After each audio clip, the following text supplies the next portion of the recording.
والصلاة والسلام على رسول الله وعلى آله وصحبه ومن والاه رب اشرح لي صدري ويسر لي أمري واحلل عقدة من لساني يفقهوا قولي.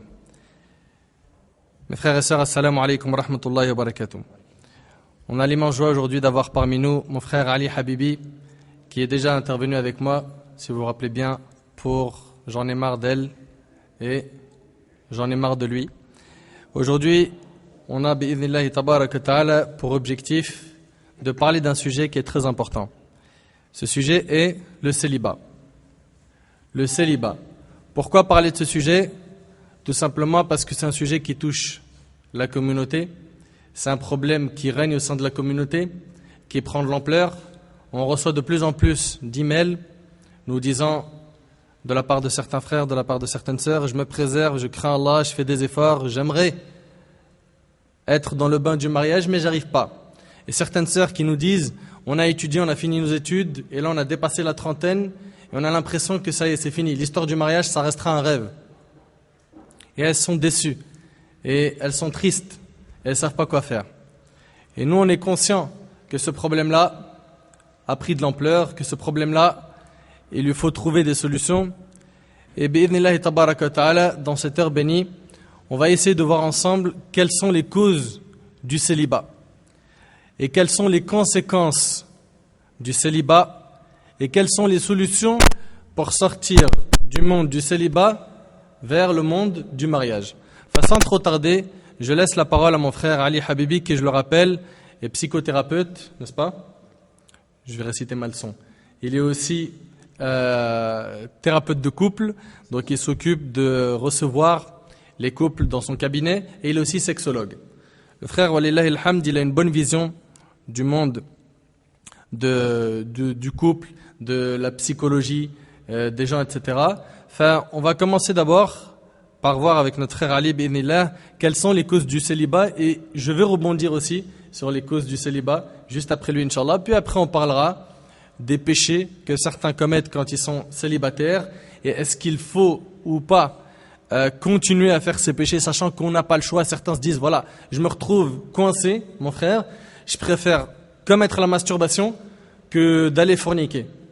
Je suis célibataire, tu veux que je fasse quoi ? Donc je vous le dis de cette manière-là, ça choque certains, mais ça c'est des choses qu'on reçoit par email.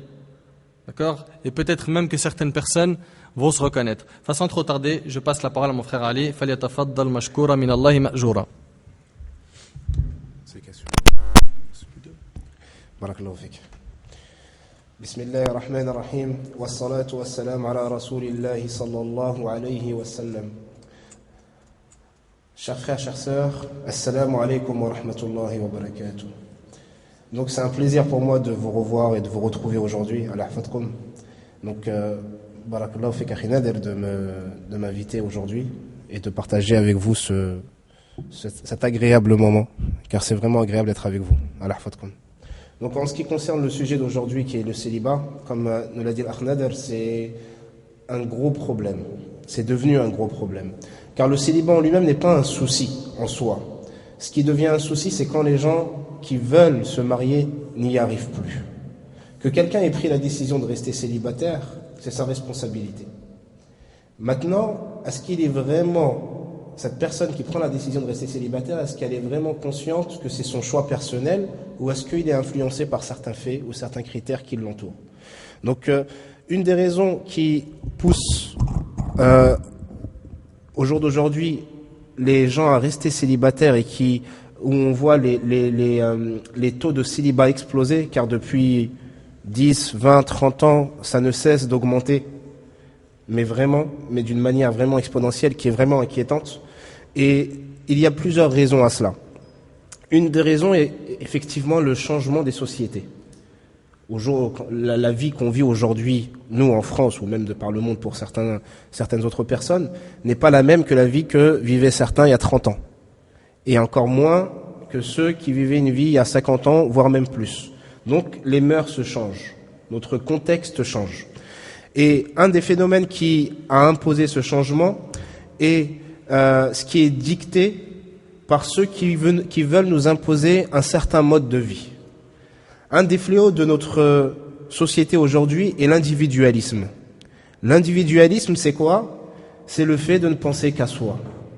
Le fait de ne chercher qu'à satisfaire ses propres besoins, de ne plus penser aux autres, à tel point qu'on reste bloqué et focalisé sur sa vision personnelle. Et on ne voit pas plus loin que le bout de notre nez, malheureusement, dans ces moments-là.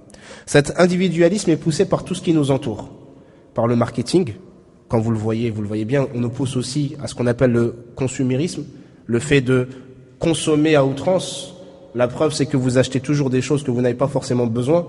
Et dès que vous les avez, la satisfaction baisse et vous allez vouloir racheter un autre produit qui vient de sortir quelques mois après le premier que vous ayez acheté, toujours sans en ressentir réellement le besoin, mais vous allez dépenser sans cesse, et sans cesse, et sans cesse.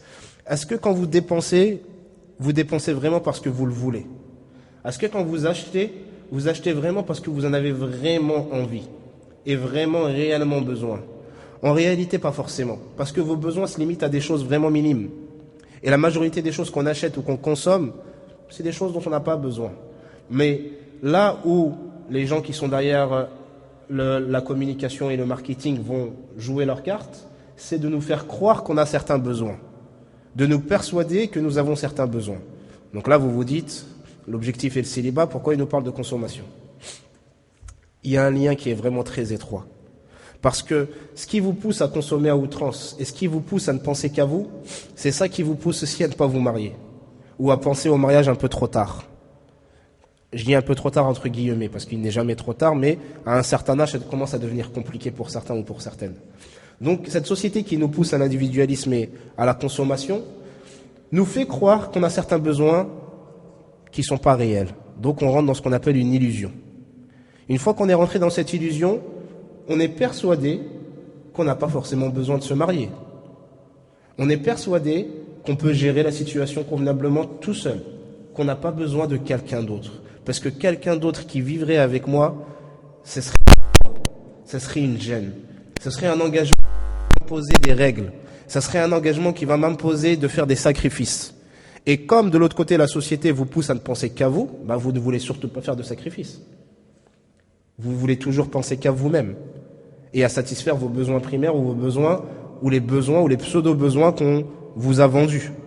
Donc, au fur et à mesure des années, vous rentrez dans un cercle qui est assez vicieux. Car les années passent. Et, comme l'a dit tout à l'heure le frère Nader, certains qui sont obtus et qui restent persuadés de vouloir rester célibataires, alhamdulillah, ne pensent pas à aller trop loin dans le péché et se disent que la fornication est haram, je ne tomberai pas dedans. Mais qu'est-ce qu'ils vont faire? Ils vont résister, et résister, et résister. Jusqu'à quand? Jusqu'à qu'ils tombent dans d'autres problèmes, dans d'autres péchés, et on en parlera en deuxième partie. Une des autres causes du célibat est l'éducation. L'éducation des parents. Maintenant, quel rôle ont les parents dans le célibat d'aujourd'hui? Le rôle qu'ont les parents dans le célibat d'aujourd'hui est que parfois, certains parents effraient leurs enfants quand ils leur parlent de mariage. Surtout du côté des femmes. Vous avez certaines sœurs, parce que certains frères ne comprennent pas, on reçoit des témoignages qui nous disent que voilà, on ne comprend pas pourquoi les sœurs refusent. On a tout ce qu'elles demandent et elles refusent. Ce n'est pas pour rien. Parfois, certaines sœurs ont eu une certaine éducation. Et cette éducation les pousse à penser que ça va être un problème, le mariage. L'expérience qu'ils ont aussi autour d'eux, de leurs oncles, de leurs cousins ou de leurs cousines, impose une crainte qui va les effrayer et qui va aussi leur donner envie de ne pas s'engager. Même si elles en ressentent le besoin, même si elles en ont l'envie, elles vont avoir peur. Peur de l'engagement. Peur de tomber dans un piège. Donc elles ne seront pas rassurées. Ni par leurs parents, ni par leur entourage. Et une autre raison du célibat est la dureté de certains parents. La dureté de certains parents par rapport aux critères et aux exigences. Quand vous êtes un frère ou quand vous êtes une sœur et que quelqu'un de bien vient demander votre main, ou quelqu'un de bien se présente à vous et susceptible de satisfaire ce dont vous recherchez et avec qui vous pourrez faire votre vie, vient toquer à votre porte, ou que vous voulez présenter à vos parents et que vos parents refusent pour des raisons qui sont parfois pas vraiment acceptables. Soit parce qu'ils préfèrent vous patienter un peu. Patienter pourquoi? Jusqu'à quand? Ou parce qu'ils préfèrent que vous qu'une autre personne qui correspondrait plus à leurs rêves, à leurs envies, à leur idéal, vienne toquer à cette porte. Et là, on parle de problèmes graves. Parce que parfois, les parents exagèrent malheureusement, avec tout le respect qu'on a pour eux. Ils exagèrent quand on commence à rentrer dans ce qu'on appelle le racisme. Quand, par exemple, un frère vient toquer à la porte d'une certaine sœur, et parce qu'il n'est pas de la même couleur de peau, ou parce qu'il ne vient pas du même pays, ou parce qu'il ne vient même pas de la même région, alors qu'ils sont du même pays, ils ne l'acceptent pas. Alors que cette personne est bonne, alors que cette personne a sa tête sur ses épaules et peut assumer un foyer. Il le refuse. Et comme nous l'a dit le prophète alayhi salatu wassalam, si, il nous avait mis en garde d'ailleurs, dans un hadith authentique, si on refuse les gens bien qui viennent demander les femmes en mariage, un grand désordre viendra derrière, un grand trouble. Et ce trouble, on commence à le vivre malheureusement. Mais les parents ne sont pas les seuls fautifs. Donc on a parlé de leur exigence et de leur dureté, on a parlé aussi du racisme. Il y a aussi certains parents qui ont peur pour leur enfant, qui sont inquiets parce qu'ils entendent des histoires ici et là.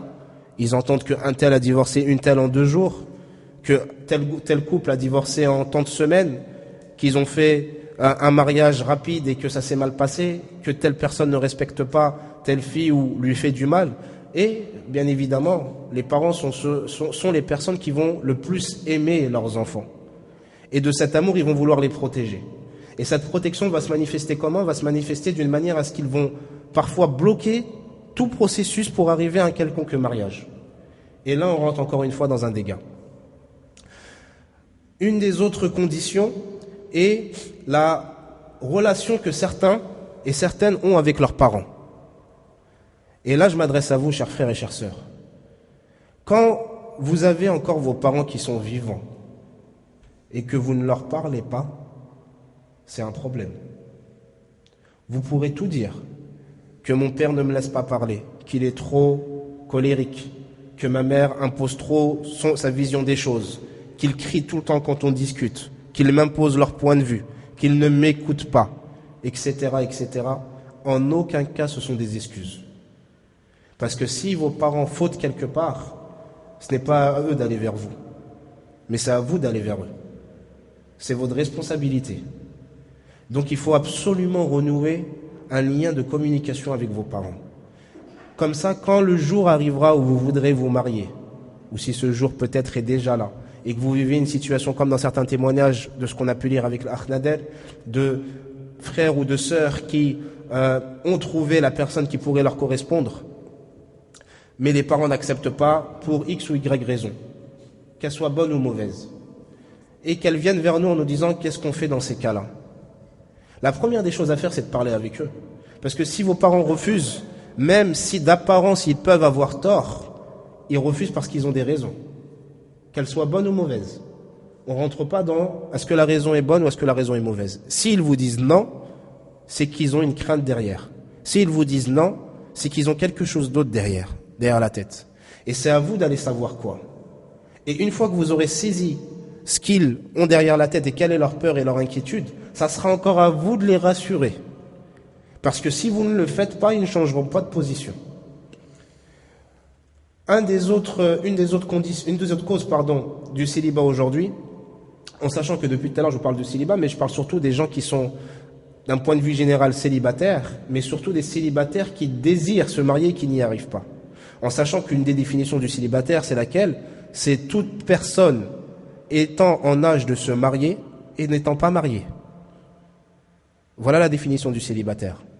Toute personne étant en âge de se marier, qu'il n'ait jamais été marié, qu'il soit divorcé ou pas, qu'il soit veuve ou veuf ou pas, à partir du moment où ils sont en âge de se marier et que la personne n'est pas mariée, elle est considérée comme un célibataire ou comme une célibataire.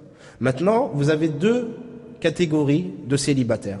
Ceux qui préfèrent rester ainsi et ils vont prétendre être heureux en étant célibataires, mais ils ne le sont pas, parce que le jour où ils vont vouloir rechercher, c'est là où ça va être inquiétant. Et d'autres personnes qui malheureusement sont dans une démarche de vouloir se marier, mais n'y arrivent pas. Donc, les autres causes qui poussent au célibat, ce sont parfois l'âge. L'âge parce qu'on s'est réveillé un peu trop tard. L'âge parce qu'on a toujours mis les choses au lendemain. Est-ce que tu penses au mariage? Non, d'abord il faut que je termine mes études. Est-ce que tu penses au mariage? Non, d'abord il faut que je travaille. Est-ce que tu penses au mariage? Non, il faut que je m'installe et que j'ai une position confortable. Est-ce que tu penses au mariage? Non, parce que j'ai des projets dans ma société qui font que j'ai besoin de travailler non-stop. Jusqu'au jour où on arrive à un certain âge, et quand on commence à penser au mariage, ça commence à devenir compliqué.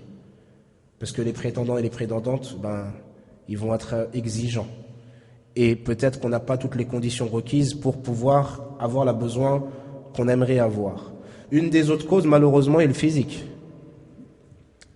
Au niveau du physique, les goûts et les couleurs ne se discutent pas. Mais on a, alhamdulillah, qu'on est différent. C'est une ni'ma d'Allah Azza wa Jal. Mais le physique peut poser parfois problème. Peut poser parfois problème pour les gens qui s'attardent dessus. Les gens qui s'attardent dessus, c'est des gens qui vont s'arrêter essentiellement à l'esthétique, essentiellement à l'apparence, essentiellement à ce qu'ils voient devant eux et pas ce qu'il y a derrière. La personne peut avoir un mauvais comportement, peut avoir une mauvaise famille, peut avoir ne pas être forcément dans la religion, mais étant donné que cette personne est physiquement attrayante, attirante et plaisante, alors alhamdulillah, tout le monde voudrait se marier avec cette personne. Je ne suis pas en train de vous dire que quand vous allez chercher la personne qui fera votre vie, il ne faut pas regarder le physique. Prenez en considération son physique pour voir s'il vous plaît, si la personne ne vous repousse pas. Il faut absolument que la personne vous plaise physiquement. Mais ça ne doit pas être votre objectif numéro 1. Et ça ne doit pas être forcément éliminatoire. Parce que la beauté d'une personne ne s'arrête pas à ce que vous pouvez voir de son physique. Mais la réelle beauté d'une personne se trouve à l'intérieur. Et de l'intérieur, si vous arrivez à percevoir son comportement justement qui est bon, vous allez voir son physique qui va changer sous vos yeux. Parce que la beauté d'une personne est dans son comportement, et ça c'est à vous de le voir. Donc ne vous faites pas avoir par ce qui nous influence tous les jours, que ce soit les séries télé, les films, notre entourage, la société qui nous pousse justement à ne faire attention qu'à ce qui est apparent, qu'au physique, qu'à la beauté. Et la beauté en elle-même, on pourrait en discuter et faire un cours spécial dessus, mais la beauté c'est assez particulier parce que qu'est-ce qui est beau? Au jour d'aujourd'hui, tout le monde va avoir des critères de la beauté par rapport à ce qu'on lui fait croire. Mais est-ce que c'est vraiment ce que vous trouvez beau au fond de vous? Il faut vraiment essayer de se libérer de cette soumission qu'on nous a imposée et qui nous entoure de toutes ces influences. Donc, une des autres causes de célibat est le niveau scolaire ou les études. Donc, certains qui font des études assez longues ne s'engagent pas parce qu'ils veulent terminer effectivement leurs études et ils retardent le mariage à très loin parfois. Et d'autres qui sont prêts à se marier ne veulent pas se marier avec quelqu'un qui n'a pas le même niveau d'études qu'eux. Une des autres causes du célibat, ce sont certaines coutumes. On a parlé tout à l'heure de racisme au niveau des parents ou de la famille, mais même au niveau des coutumes. En sachant que les coutumes et les mœurs de nos origines sont toutes bonnes à prendre à partir du moment où elles ne remettent pas en cause des principes islamiques. Mais à partir du moment où elles remettent en cause des principes islamiques, elles sont à réfuter et ne pas être acceptées. Donc les coutumes, c'est bien, vos origines sont des richesses. Mais à vous de jauger, à vous de prendre ce qu'il y a de bien dans vos origines et de délaisser ce qu'il y a de mal. Et de ne pas vous laisser influencer par vos coutumes. Pour vous, ça va être assez simple. Pour vos parents, ça sera un peu plus compliqué. Mais ça sera encore à vous et ça sera votre responsabilité de les rassurer. Et de parler avec eux, de communiquer, c'est vraiment extrêmement important. Et quand je dis communiquer, c'est pas parler avec eux en vous battant et en criant. N'oubliez pas qu'en face de vous, ce sont vos parents. Et à partir de là, vous leur devez un respect absolu. Même s'ils ont tort, même s'ils vous commandent quelque chose qui est interdit, que vous n'avez pas le droit de les suivre, même en ne les suivant pas dans un interdit, vous leur devez un bon comportement. Donc quand vous allez communiquer avec eux, surtout si l'objectif est de les rassurer, il faut absolument faire preuve de douceur, faire preuve de sagesse et d'argument. Et pour ceci, il faut absolument les écouter. Parce que vous ne pourrez pas les rassurer si vous ne savez pas quelle est leur inquiétude. Donc prenez ceci en considération. Maintenant, je vais être un peu plus critique et un peu plus dur sur certaines causes du célibat. C'est tout simplement la démission de certains. La démission de certains par rapport à leur responsabilité. La démission des parents qui parfois délaissent cette responsabilité qui est la leur de s'occuper du mariage de leurs enfants. La démission de certains frères par rapport à leurs sœurs et certaines sœurs par rapport à leurs frères qui les abandonnent dans leur souffrance. Chacun est responsable de ce qu'il fait. Mais chacun a aussi des responsabilités à assumer au-delà de tout ça. Et votre famille est votre responsabilité. Donc le message aux parents est qu'ils sont responsables de leurs enfants. Et à partir de là, ils n'ont pas le droit, en aucun cas, de délaisser cette responsabilité qui est de marier leur fille ou de marier leur fils, de la meilleure des manières.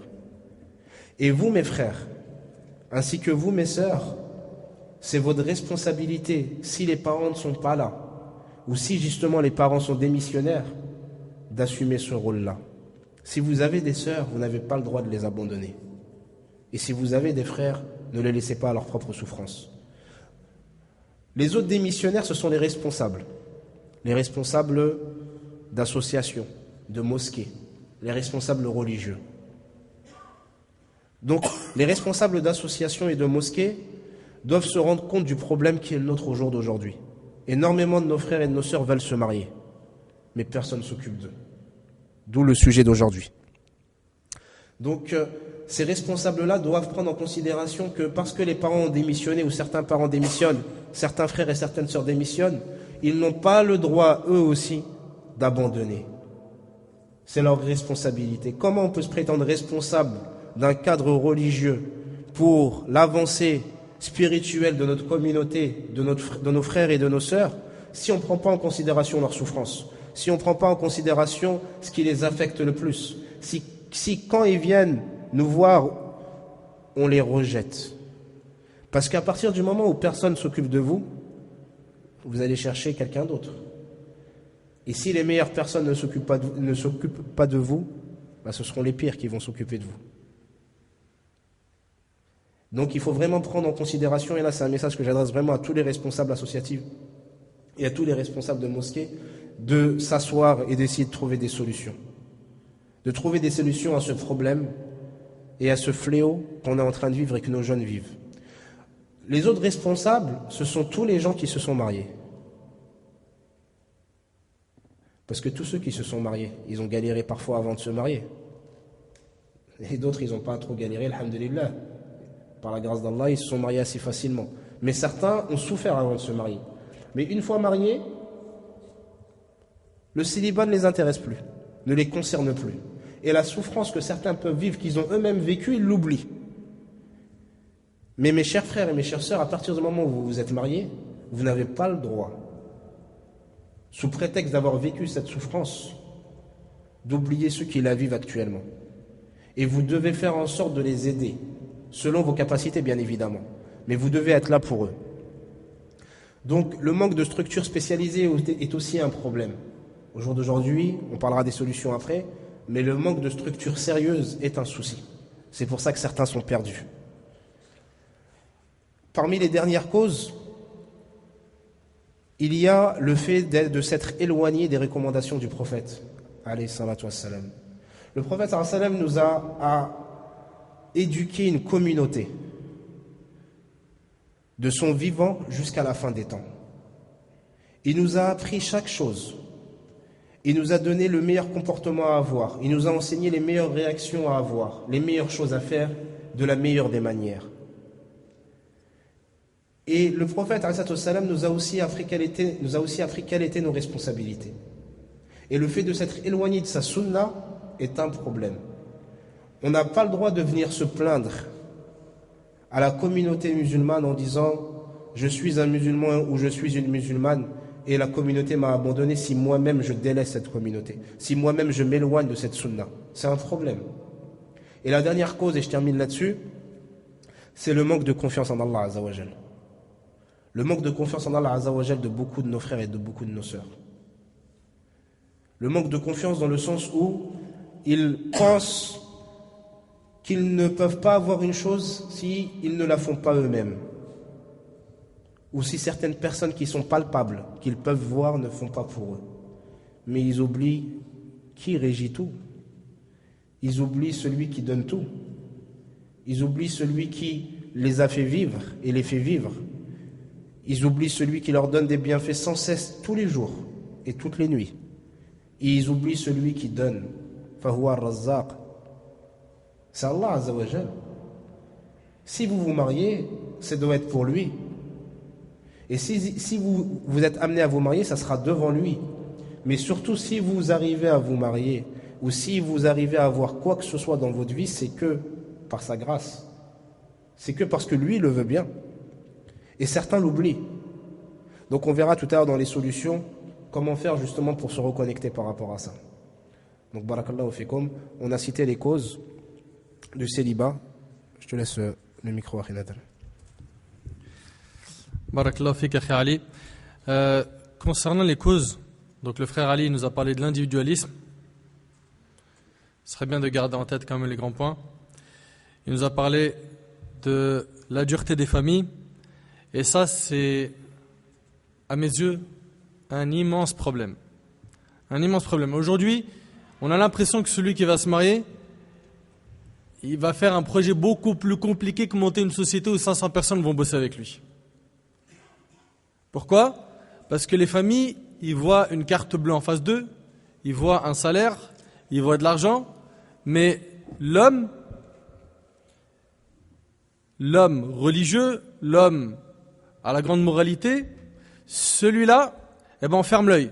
S'il a la religion, s'il a le bon comportement, c'est un bonus. Mais numéro 1, ils mettent en avant le côté financier, matériel, malheureusement. Wallah al-musta'an. Il y a même une sœur, subhanallah, elle va voir un cheikh. Elle lui dit, cheikh, j'arrive pas à me marier. J'arrive pas à me marier, je crois que je suis possédé. J'ai un djinn. Et vous savez, nous, dans notre communauté, c'est un automatisme. Dès que tu as un problème, tu dis, je suis possédé. C'est ce qu'ils font aujourd'hui, nos frères et sœurs. Toute la journée, je reçois des emails, je suis possédé. Ils n'ont rien du tout. C'est juste un petit problème, mais ils mettent ça sur le dos du djinn. Ça passe mieux à ce qui paraît. Donc, la personne me dit, voilà, la personne dit au cheikh, je suis possédé. Le cheikh lui dit, mais pourquoi ? Parce qu'à chaque fois qu'un prétendant vient me demander la main, ça ne marche pas. Et là, ça fait je ne sais combien de frères qui sont passés, ça n'a jamais marché. Je lui dis, raconte-moi en détail comment ça se passe. Rien. Le frère, il vient, il s'assoit, il me voit, je lui plais, il me plaît, il y a des échanges, on se parle, le Coran passe plutôt bien. Je me dis, enfin, je vais être dans une vie stable, c'est lui et pas un autre. Puis d'un seul coup, il commence à parler avec ma mère sur la dot, l'argent, etc. Et après, je sais pas, il part et je pense que je suis possédé.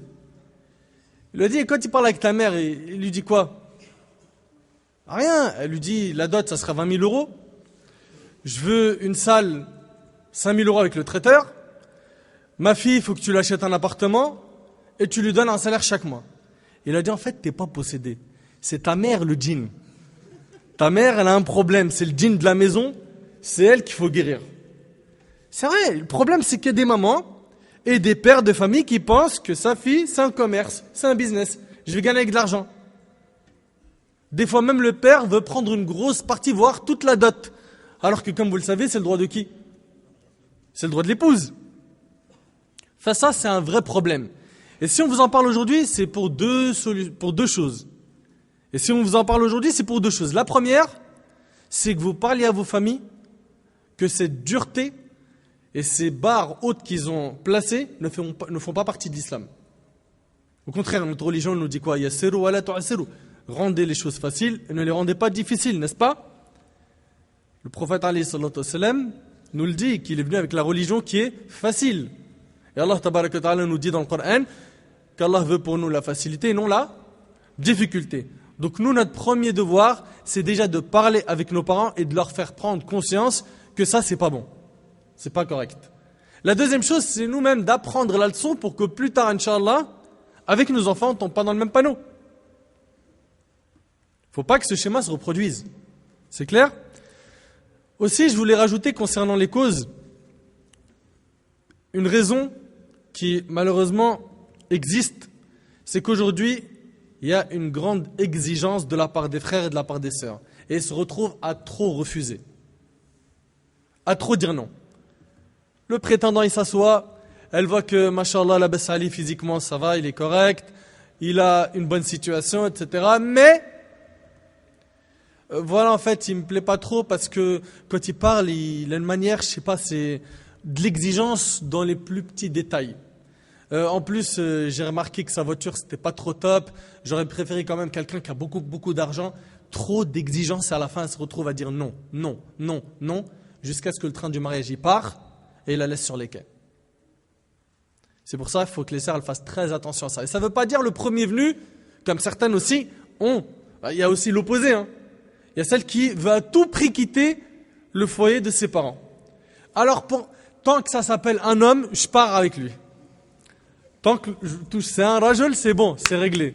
Je ne suis pas exigeant du tout. Non, quand même, un minimum. D'accord? Et surtout, il faut viser le côté religieux.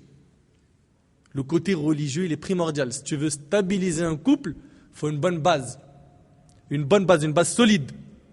Et pareil pour le frère, qui, parce qu'il a regardé je ne sais pas combien d'émissions TV, des films américains, des films français, il a regardé des femmes de toutes les couleurs, à l'école, au travail, il arrive au mariage, il ne sait plus. Il ne sait plus parce qu'il fait des comparaisons avec telle actrice, telle chanteuse, telle et telle et telle et telle et telle. Il n'arrive plus. Il se dit comment je vais me stabiliser. Surtout s'il a un passé pas très propre où il est sorti avec des filles. Là, c'est encore beaucoup plus compliqué. Pourquoi? Parce qu'il a eu des expériences. Et donc, la comparaison va arriver rapidement. Comment se dire, ouais, mais celle-là, quand même, hein, Émilie, elle avait cette qualité. Elle n'était pas musulmane, certes, mais Émilie, elle était douce. Elle, là, t'as vu? Puis tout à l'heure, je parlais avec Zainab. Une angoisse. Tu vois? Et ben, ça, c'est le problème des relations illicites. C'est qu'à la fin, le jour où il veut stabiliser sa vie, ça devient difficile. N'est-ce pas, Ali? Ça laisse des traces. Aussi, le frère, il a parlé, jazakallah khair, des études. Ça aussi, aujourd'hui, c'est devenu un grand problème. Certains, comme a dit le frère Ali, exactement, ils négligent totalement le côté du mariage. Ils négligent complètement le sujet du mariage pour les études. Nous, on veut que vous étudiez. D'accord? On veut des cadres, on veut des gens avec de grands diplômes. Il n'y a pas de problème. Mais le problème, c'est qu'ils poussent bac plus 10, après ils rajoutent formation, spécialité, et patati et patata. Il arrive à l'âge de 40 ans, il se demande pourquoi il n'arrive pas à se marier. Bien sûr, là, je suis en train d'amplifier, j'exagère un petit peu. Mais vous avez compris l'idée. C'est que les gens retardent trop. Et il y a aussi l'opposé. Toujours, il y a celui qui a 15 ans, il se dit « Maman, j'en peux plus, la fitna, elle est forte, on est en France. Il faut que je me marie, je fasse la hijra. » C'est vrai, c'est pas vrai? C'est ça, hein? Faut que je parte, maman. C'est un pays de kofar, tout ça. Je me marie vite avec une convertie, c'est réglé. J'ai pas de compte à rendre à son père et hop, je prends l'avion. Ça, c'est l'opposé. Et nous, on veut le juste milieu. On veut quelqu'un avec un cerveau quand il arrive au mariage. D'accord? Pas il arrive au mariage, je lui dis on achète quel jeu de PlayStation. Non, là, il va être responsable. Là, il va être responsable. C'est une responsabilité, ce zawaj. C'est une responsabilité. Donc, les études. Ne pas exagérer. Aussi, il y a le fait que certaines sœurs, et ça arrive aussi, il y a le fait que certaines sœurs, et ça arrive aussi chez les frères, qui ne trouvent pas quelqu'un du même niveau d'études exactement. Elle est dans le domaine de la médecine, elle veut impérativement un médecin pour pouvoir s'entendre avec lui. Le frère, il a fait un BTS, donc un bac plus 2, ça, non, ça passe pas. Alors que le frère, machallah, il a le dîn, il a un bon comportement, il a une situation stable, c'est quelqu'un connu pour avoir un très bon comportement, il est bien éduqué d'une bonne famille, et il en met une croix. Et ça aussi, ça rentre dans quoi? L'exigence qui va trop loin. Ça va trop loin. Certes, tu dois avoir un certain minimum quand même dans ton couple, mais arrêtez de commettre des excès. N'exagérez pas. N'exagérez pas, barakallahu fikum. Le plus important, c'est le din. C'est le din. D'accord? Et rien n'empêche que la sœur ou le frère cherche un diplômé, mais sans abuser. D'accord? Sans abuser. Et rappelez-vous aussi que Bilal, radiyallahu anhu, vous connaissez Bilal? Le muezzin du prophète, alayhi salatu wassalam, celui qui faisait l'adhan. Avec le prophète, alayhi salatu wassalam. Bilal, radiyallahu anhu, il était quoi? Comme vous le savez, noir. C'est un esclave. Il était habashi. D'accord? Il n'avait pas une situation financière extraordinaire. Vous savez, il s'est marié avec qui? Il s'est marié avec la sœur de Abdurrahman ibn Auf, qui lui était Ansari, blanc et riche. d'une grande famille. Il n'y a pas de problème. Il n'y a pas de problème et ça rejoint ce que disait mon frère Ali tout à l'heure sur le côté du racisme. C'est impossible que tu trouves dans nos textes des traces de ce qu'on voit aujourd'hui comme racisme. Tu ne trouveras pas ça. C'est impossible. C'était facile à leur époque. Wallah et l'azim, c'était facile. C'était super simple. Moi aujourd'hui, c'est devenu, comme je vous ai dit, c'est le parcours du combattant. Celui qui veut se marier, c'est un film, c'est très difficile. De même que parmi les causes du célibat, pour rebondir sur ce qu'a dit mon frère Ali, Inch'Allah, il y a le fait que les gens manquent de dîn. Ils ont un manque eux-mêmes de religion. Donc ils ne voient pas l'importance du mariage. Ils se disent pourquoi tu veux que je me marie? Je suis bien, j'ai ma petite copine, j'en veux pas, je la jette, j'en prends une autre. J'en veux pas, je la jette, j'en prends une autre. Et en même temps, ça me permet de ne pas me lasser. Je ne me vois pas, moi, rester avec une femme. D'ailleurs, ces gens-là, quand ils viennent se marier, ils se disent je vais faire toute ma vie avec elle. Toute ma vie. Ah, c'est chaud. Ah, faut bien que je choisisse. On est d'accord avec toi sur ce point. Mais après, ça devient pour lui un film. C'est pas possible, comment je vais faire? Donc, le fait que la personne a des manques dans son dîn fait qu'elle ne pense pas au mariage et donc il y a de plus en plus de célibat. Ça fait partie des causes. De même, le fait qu'on refuse le mariage avec les divorcés. Il y a des sœurs pieuses, pures, des sœurs honnêtes, bien éduquées, de bonne famille, qui, après le premier mariage et la mauvaise expérience du premier mariage, parce que le mari ne priait pas, il était mauvais, il buvait de l'alcool, il battait sa femme tout le temps, etc.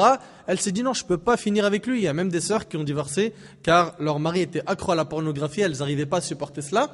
Et cette sœur qui n'a pas fait de mal dans cette relation-là, de couple, une fois divorcée, alors avec ou sans enfant, elle a un statut qui est devenu tabou dans la communauté musulmane. Elle est divorcée. Laisse tomber, elle est divorcée. J'ai bien dit qu'elle ait un enfant ou non. Fuis-la, c'est la peste. C'est ce qu'on nous fait comprendre ou c'est ce qu'on nous dit indirectement. Et ça, c'est malheureux. Est-ce que vous avez oublié que les épouses du prophète, alayhi salatu wassalam, beaucoup d'entre elles étaient déjà mariées, à part Aïcha radhiyallahu anha, c'était la seule qui était vierge.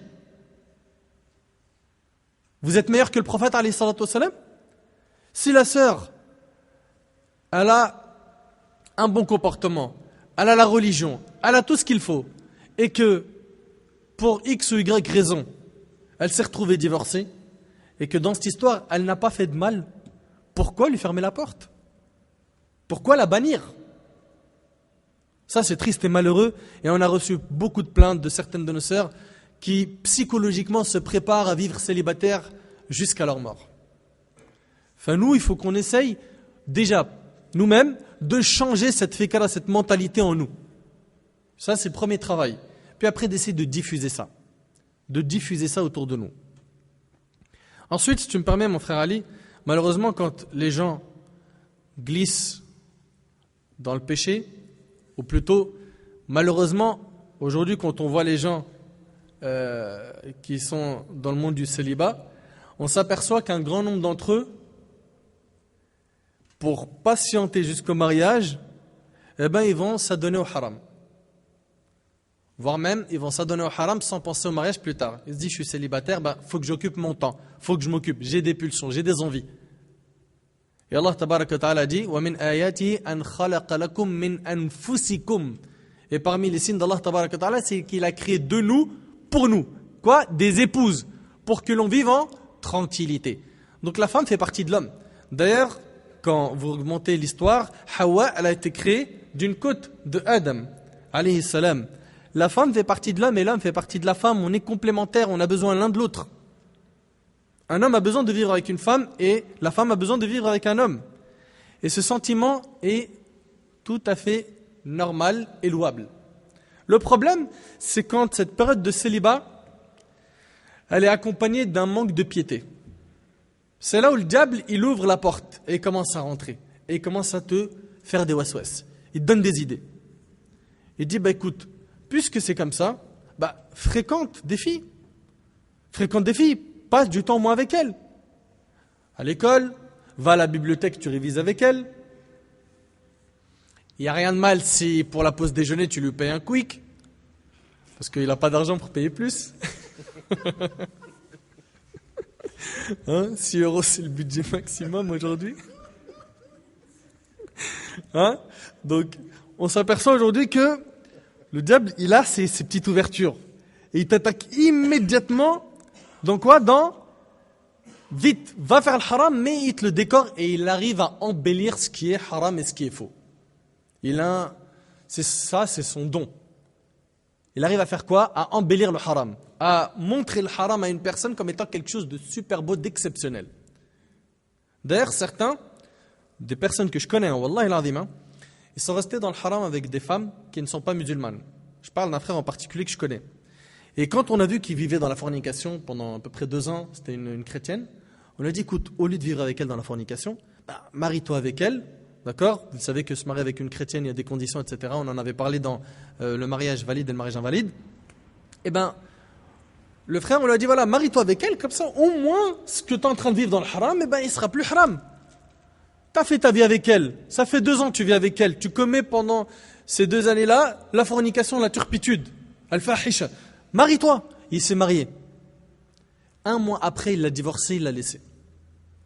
C'est pour vous montrer en fait que le diable, il a un travail sur le haram et le halal. Le haram, il te l'embellit et le halal, il l'enlaidit.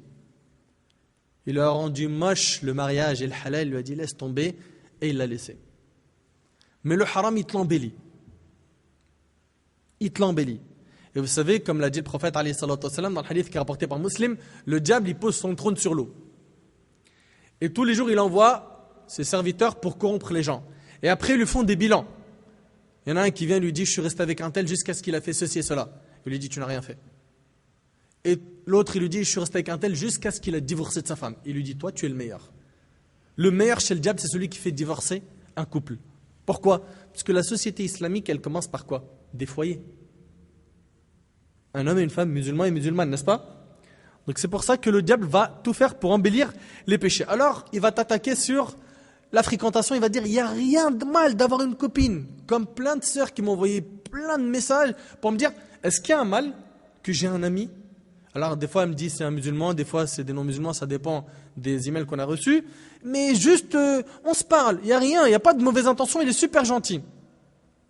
Franchement, c'est comme un frère pour moi. Le comme là, tu me le sautes, il n'y a pas de comme. D'accord? Il n'y a pas de comme. Et il y a, dans cette relation-là, la mixité, le mélange. On est en train de mélanger. Alors ça peut être un mélange sur un chat, sur Facebook, d'accord? Une femme, par exemple, tu vois une image en gilbab qui apparaît, il écrit, je ne sais pas quoi, l'invité pour ami, je ne sais pas comment il dit ça, et après lui il clique, il se dit, c'est une amie. Ou l'inverse, la sœur elle voit un frère, il a pris une photo en qamis, et il fait un beau sourire et tout. La classe, il y a plein de frères, ils se reconnaissent là, les petits fashion d'aujourd'hui là, ils nous rendent ouf, et vous nous rendez malades avec vos photos. Toute la journée sur Facebook, les frères, ils sont H24 en train de supprimer vos photos. Vous nous avez fatigués. Arrêtez de commenter ou, je sais pas, cachez-vous. Pourquoi tu commentes? En plus, machallah, et ta photo, elle n'est pas machallah, toi. C'est ça qu'ils écrivent. Hein. Machallah! Et tu vois la photo, tu dis, Oudou billah. Mais qu'est-ce que ça fout ici, ça? Donc ça peut pas aller, les frères. Et pareil pour les sœurs. Hein. Les sœurs, il faut vraiment qu'elles fassent attention à ça. Donc, le diable, il va t'attaquer sur quoi? Sur le fait que tu te mélanges. Sur le net, à l'école, au travail, que tu manges avec elle, prends un petit café avec elle, propose-lui un café. Tu es musulman, il faut que tu montres le bon comportement, l'ouverture d'esprit. N'est-ce pas? Et donc voilà, il t'attaque par cette porte. Et le prophète, alayhi salatu wassalam, il nous a enseigné que quand 2 personnes sont isolées, le troisième qui a vécu, c'est qui? Shaitan, le diable. Et il va tout faire pour te faire tomber dans le grand péché, la fornication. Et par étapes. D'abord, souris-lui, parle-lui, propose-lui un café, dis-lui tu veux un coup de main. T'as compris l'exercice de maths ou je t'explique la consigne? Non, voilà, je suis très bon en maths, je suis très doué. Et après, petit à petit, de fil en aiguille, il se retrouve des mathématiques à lui dire franchement, tes yeux sont ouh. Et je vous parle pas de la suite, vous savez très bien. C'est une rencontre, après un câlin, après il l'embrasse, et après ça finit par des folies, wallah al-musta'an. Et malheureusement, on a vu beaucoup de sœurs tomber dans ces travers et se retrouver enceintes à cause de ce péché. Et j'ai été contacté il n'y a pas très longtemps, un email d'une sœur qui me dit je suis tombée enceinte, ma famille ne le sait pas. Je suis au 4e mois, est-ce que je peux fuguer de la maison? Parce que le jour où ils vont l'apprendre, je suis morte. Ça s'appelle la facture du haram. Parce que les gens, ils pensent qu'ils peuvent jouer dans le haram et qu'ils s'en sortent sains et saufs et la vie est belle. Ou bien une autre personne qui m'a dit j'ai commis la fornication, j'ai eu un bébé dans le haram, aujourd'hui je me suis marié avec elle, cet enfant, est-ce qu'il est mon enfant en islam? En islam, c'est pas ton enfant. Biologiquement, il l'est, mais religieusement, il ne l'est pas. Et donc, tout le statut religieux qu'il y a entre toi et l'enfant, il est coupé. Pourquoi? Parce que les gens, ils se précipitent, ils sont hâtifs. Mais patientez, supportez ces épreuves. Soyez forts, ne faiblissez pas, allez à contre-courant. Si toute la société vous dit allez à droite vers la corruption, prenez le chemin à gauche, vers la piété. Et n'ayez pas peur d'être même seul dans l'école ou dans la classe à être comme ça. Il est où le problème? Alors on les voit fréquenter des sœurs ou des filles qui ne sont pas dans la religion. Pourquoi? Parce qu'il faut calmer le célibat par quelque chose. Ou bien commettre la fornication. Et vous savez très bien qu'Allah tabaraka wa ta'ala, il nous a interdit la fornication, mais même de s'en approcher. Allah Azza wa Jalla, il a dit wala taqrabu zina, et n'approchez pas la fornication. C'est-à-dire même les préliminaires, tu fermes la porte. Et ça va très vite et les gens glissent très vite. Très très vite. Il suffit d'un moment de faiblesse pour que tu te retrouves très loin. Aussi, on a les gens qui vont passer leur temps devant les films pornographiques. Et ça, malheureusement, c'est beaucoup fréquent chez nos frères et nos sœurs qui sont célibataires. Il y en a malheureusement qui sont mariés qui se retrouvent dans ça, mais beaucoup de jeunes, quand ils sont célibataires, ils se retrouvent à vouloir vivre ce rapport qu'ils aimeraient avoir dans le halal, mais d'une autre façon. Alors, pour satisfaire son besoin, il punit ses yeux, il prend des péchés par ses yeux, par sa main parce qu'il va commettre la fornication de la main, la masturbation. Et wallahi al-azim, même des sœurs nous ont envoyé des emails pour nous dire qu'elles se plaignent de ce fléau, elles ne savent pas comment s'en sortir. Ben craignez Allah tabaraka wa ta'ala. Et rappelez-vous d'une chose, qu'Allah tabaraka wa ta'ala a dit dans Sourate Taha, Sourate 20, verset 7, « Ya'lamu sirra wa akhfa » Allah connaît tous les secrets et même les pensées les plus intimes. De même qu'Allah tabaraka wa ta'ala a dit dans Sourate Qaf, Sourate 50, verset 16, وَلَقَدْ خَلَقْنَا الْإِنسَانَ وَنَعْلَمُ مَا تُوَسْوِسُ بِهِ نَفْسُهُ. Nous connaissons les plus intimes secrets de son âme. Et Allah Azza wa Jalla a dit dans Sourate Ali Imran, Sourate 3, verset 5, Inna Allah la yakhfa alayhi shay'un fil ardi wala fis sama'. Et rien de ce qui est sur la terre ou dans le ciel n'échappe à la vigilance. Et rien de ce qui est sur la terre ou dans le ciel n'échappe à la vigilance du Seigneur. Rappelle-toi de ça. Rappelle-toi qu'Allah tabaraka wa ta'ala te voit à ce moment-là. Crains-le. Et après, si ton père il ouvre la porte, tu vas tout faire pour chercher la souris et baisser la fenêtre ou la fermer. Ça, c'est ton père. C'est pas lui qui t'a créé. C'est pas ton père qui t'a créé pourtant. Tu seras pas debout le jour du jugement devant lui, n'est-ce pas? Et donc, faut faire très attention à ce point, barakallahu fikoum, et de vous éloigner un maximum de ces péchés. Et surtout, les sites de rencontres. Les sites de rencontres. Et il me dit, mon frère, moi je suis parti sur un site islamique, parce qu'il s'appelle inshallah.com. C'est un site de corruption totale. N'imitez même pas un pied par curiosité. Et tous les frères et les sœurs qui sont là-dedans, qu'Allah tabaraka wa ta'ala les guide, dites amin. Et les responsables de ce site, c'est des égarés. Et ce site n'appelle que et uniquement que vers l'égarement. Et ceux qui fréquentent des gens, et on a eu un témoignage, il y a une sœur qui dit, je me suis inscrite sur un site de rencontre 10 musulmans, avec 15 000 guillemets, elle dit. Non pas pour rencontrer quelqu'un, mais juste pour discuter au téléphone et en message avec un jeune homme, pour me sentir désiré et avoir cette présence masculine. Malheureusement, il y en a certaines et certains, ils vont pas s'inscrire dans ces sites même pour se marier. C'est juste pour passer le temps, pour parler avec le sexe opposé, pour se sentir aimé, désiré. Mais le problème, c'est que le jour où tu tombes dans les filets de shaitan, tu penses que tu vas t'en relever facilement? Tu as oublié les problèmes de... Il y a un problème qu'on a entendu il n'y a pas longtemps, c'est un frère qui est tombé dans la fornication et qui a eu un enfant dans le haram. Vous me suivez? il a eu un enfant dans le haram, avec une femme qui n'était pas musulmane. Et aujourd'hui, il est converti. Et aujourd'hui, il veut se marier.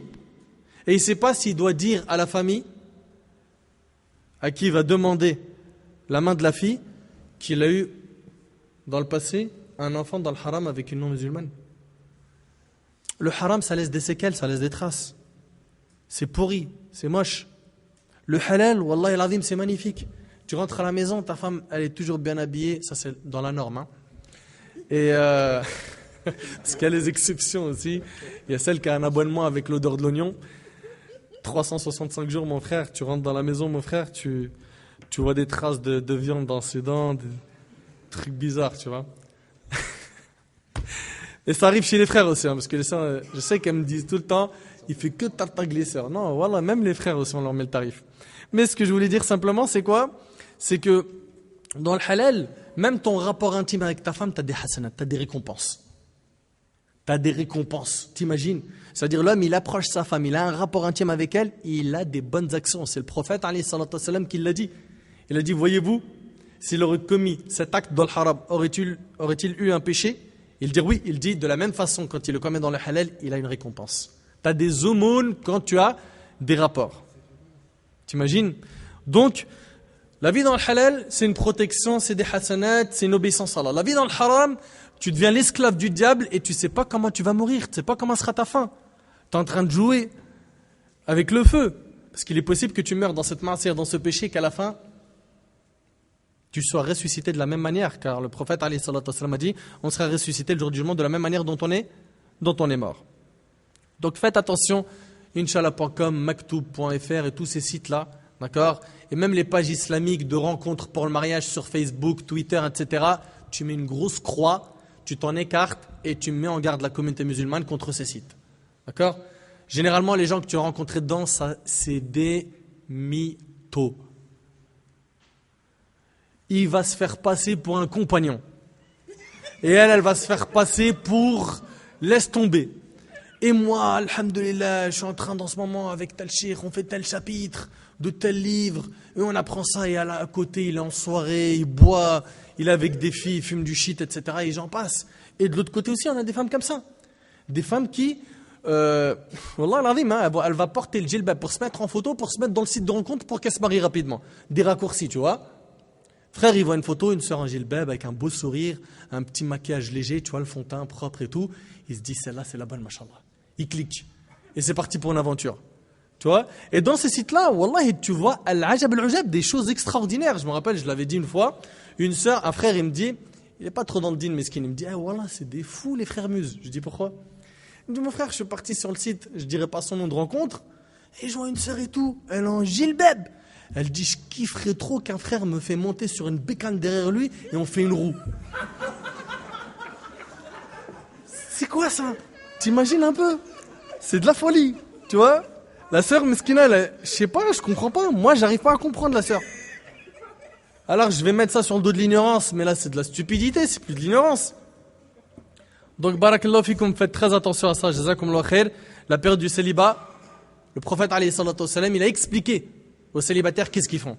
Il a dit, Ya ma'ashar al-shabab, ô vous les jeunes, dans le hadith d'Ibn Mas'ud qui est rapporté par Bukhari et Muslim, que celui d'entre vous qui a les moyens de se marier, qu'il se marie.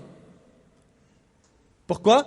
Car c'est une manière plus facile de préserver le regard et le sexe. Et celui qui n'en a pas les moyens, est-ce qu'il a dit alayhi salatu wassalam qu'il commet des péchés, la masturbation, la fornication, etc. Non, il a dit qu'il jeûne. Car le jeûne pour lui est une protection. Accrochez-vous au jeûne. Et vous avez ressenti une chose dans le ramadan, c'est que le jeûne c'est un bouclier.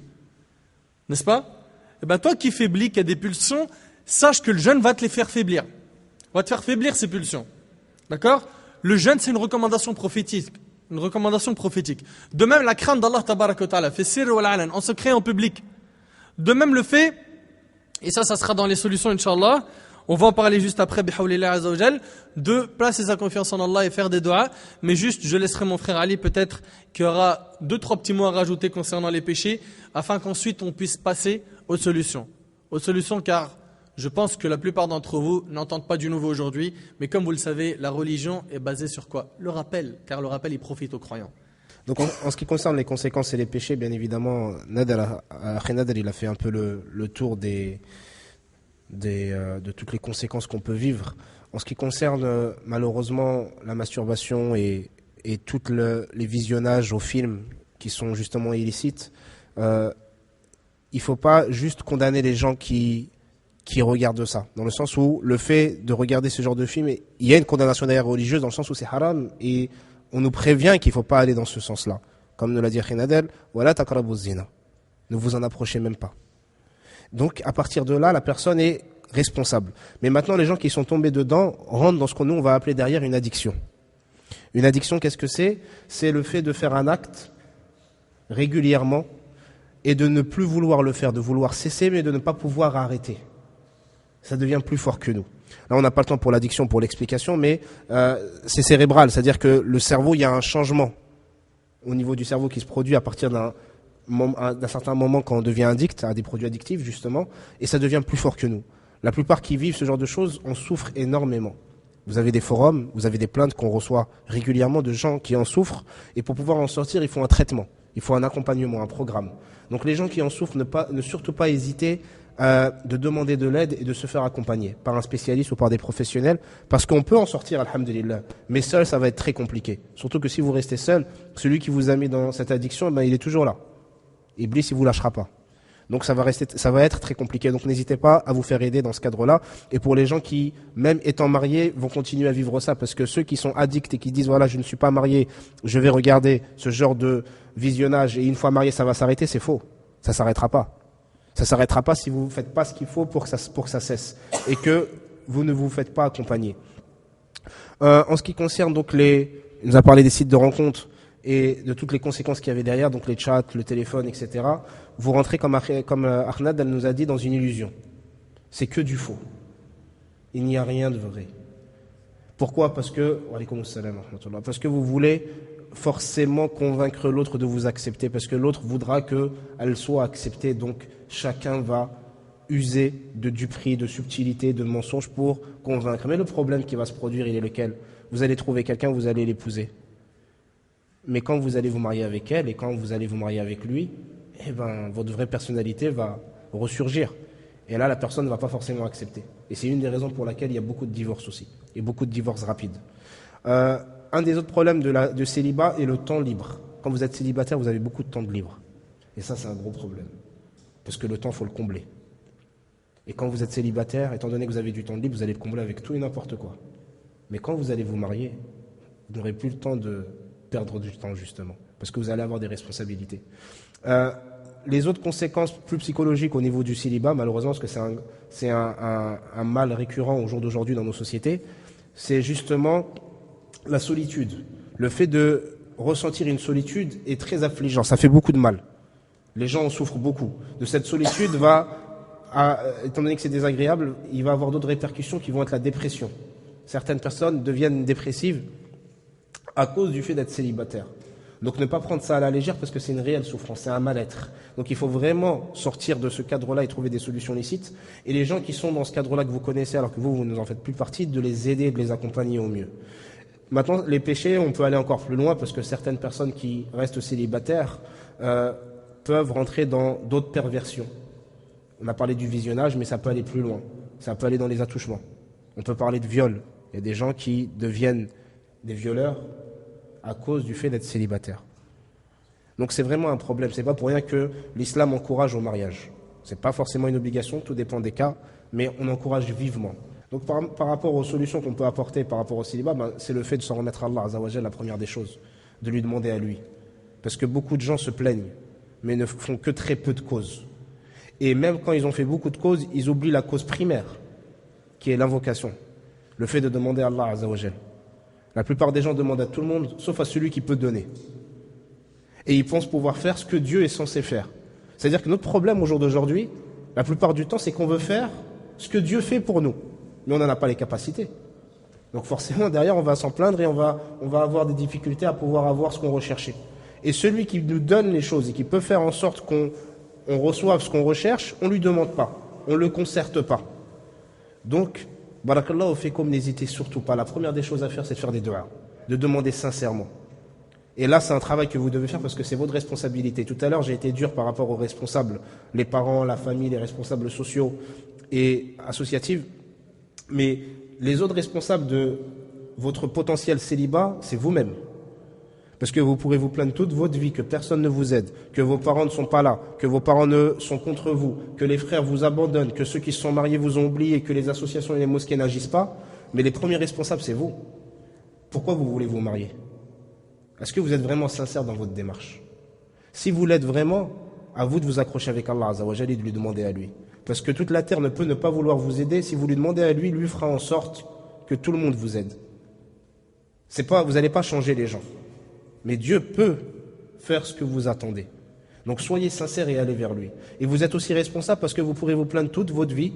Il y a des gens autour de vous qui se marient. Et qui sont parfois dans la même situation que vous. Donc si certains ont réussi à se marier, vous aussi vous pouvez le faire. Mais parfois vous fuyez le mariage. Consciemment ou inconsciemment, vous allez fuir l'engagement et vous allez fuir toutes ces démarches-là en imposant des excuses, en disant voilà, personne ne m'aide, mes parents, etc., etc. Mais au fond, c'est vous qui ne voulez pas.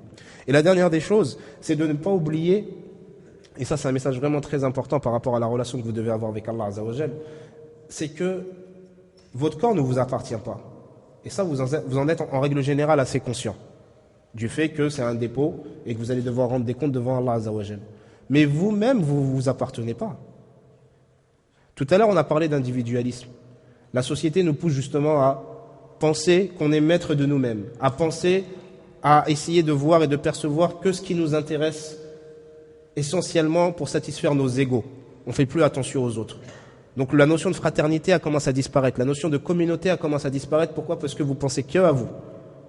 Et vous oubliez qu'autour de vous, il y a d'autres personnes, il y a d'autres êtres humains. Et cet ego-là, il va vous pousser à croire justement que vous êtes le maître de vous-même. Vous prenez conscience que votre corps ne vous appartient pas, mais vous ne prenez pas conscience que vous-même, vous ne vous appartenez pas. Car vous-même, vous appartenez à un seul, au maître des mondes, Allah subhanahu wa ta'ala. Et si vous appartenez à Dieu, alors vous vous rendez compte de l'engagement que vous devez avoir vis-à-vis de lui. Et si vous appartenez à Dieu, vous devez vous rendre compte en même temps, de la même manière, des responsabilités qui sont les vôtres. Donc à vous d'assumer vos responsabilités. À vous de faire en sorte de changer les choses. Si les choses ne vont pas autour de vous, alhamdulillah, c'est votre qadar. À vous de faire en sorte que les choses changent. Comment? En vous rapprochant de lui d'abord, en demandant à Dieu. Puis en faisant les causes et les actes nécessaires pour pouvoir changer, et toujours en faisant les meilleures choses et en ayant le meilleur des comportements et la plus grande des douceurs.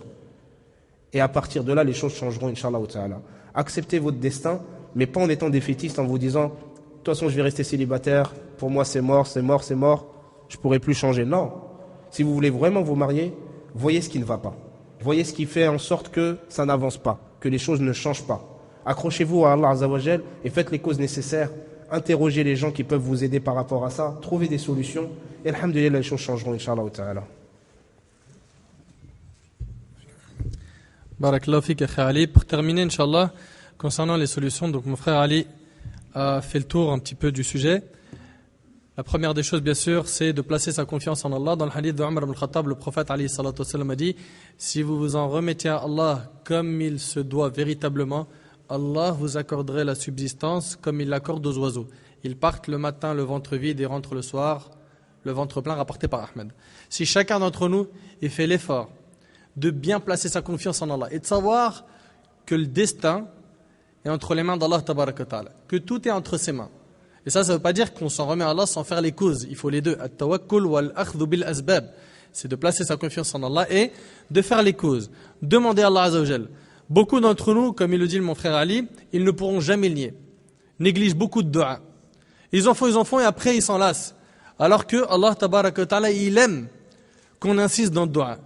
Et même le prophète alayhi salatu wa sallam dit, celui qui ne demande pas à Allah, Allah se met en colère contre lui. Donc tu dois demander à Allah tabaraka wa ta'ala. Et tu dois le faire en insistant et sans arrêter. Parce que certains, comme je vous l'ai dit, je le répète, ils font des doigts 1 mois, 2 mois, 3 mois, 4 mois, après stop. Ils disent ça n'a pas marché. Tu crois que c'est quoi? Tu crois on essaye, ça marche pas? C'est pas comme ça que ça se passe. On continue le doigt et on s'en lasse pas. Deuxièmement, on conseille les familles de faciliter le mariage. Faciliter le mariage, barakallahu fikum. Facilitez-le. Saïd ibn al-Musayyib, rahimahullah, un parmi les grands savants, un parmi les tabi'in de son époque, cet homme-là, il a donné sa fille en mariage à Abu Wada'a, un parmi ses tullab ilm, ses demandeurs de science. Il n'avait comme dot que 2 dirhams. Et il était pauvre. Et pour rompre son jeûne, il mangeait de l'huile avec du pain.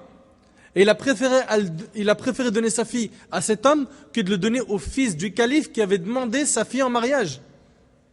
Vous imaginez? Ça, c'était les pieux prédécesseurs, ils étaient faciles.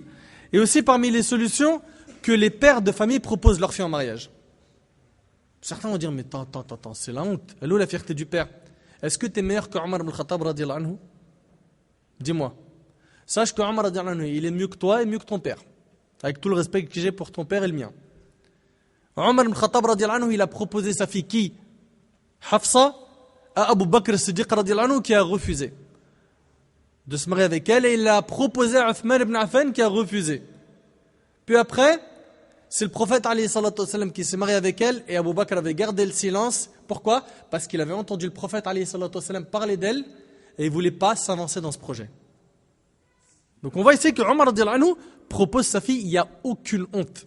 Non, si tu sais que cet homme-là c'est un homme pieux, de bonne famille, bien éduqué, il a la religion, etc., il n'y a pas de mal. Il n'y a aucun mal à le faire.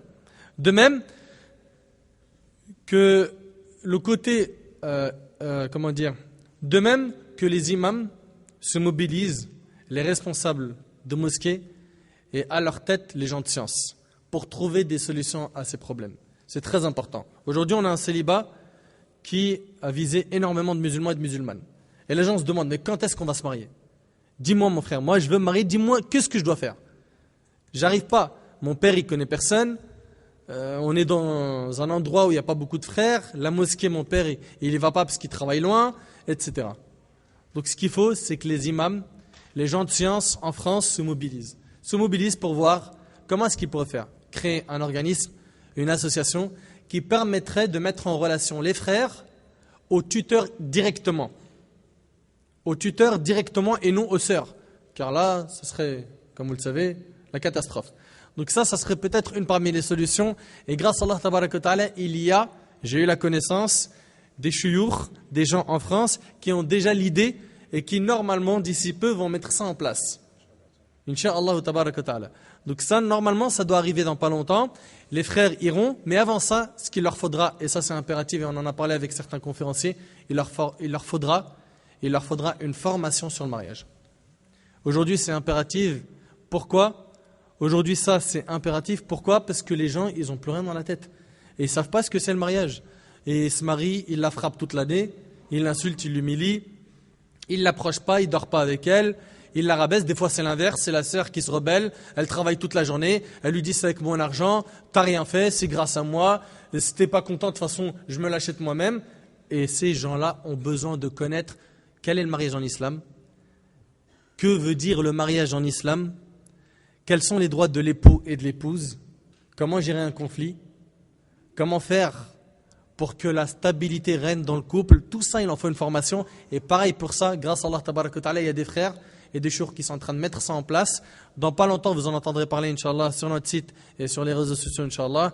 Accrochez-vous à votre religion. Sachez que cette période-là, elle va passer b'idnillahi tabaraka wa ta'ala, et que vous allez, Inch'Allah tabaraka wa ta'ala, vous retrouver mariés. Et pour la personne qui ne trouve pas de solution et d'ouverture pour le mariage, qu'elle patiente et qu'elle s'accroche à sa religion, et qu'elle sache qu'il est possible qu'Allah ait voulu l'éprouver par cela.